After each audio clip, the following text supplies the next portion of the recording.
যখন আমি ছোট ছিলাম কতই আদরই না করেছো। এখন যখন বড় হয়েছি বিয়ে করেছি মা, আদর তো পাই না তোমার। কারণ আমি অন্যায়ের হয়ে গেছি, আজও হইতে পারিনি তোমার। কবে যে হব মা তোমার।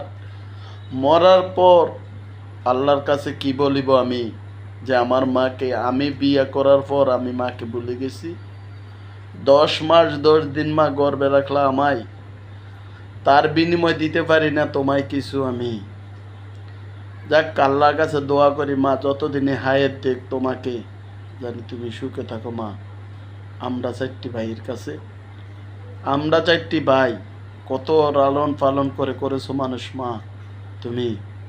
এই পরকালের আশায় ভেবেছো আমার সন্তান কামাই করবে, আমাকে সুখে রাখবে, খাওয়াবে, তাই কই আমি তো খাওয়াইতে পারি না মা তোমায়। কেউ তো খাওয়াইতে পারে না মা, কারণ আমরা হয়ে গেছি পরের।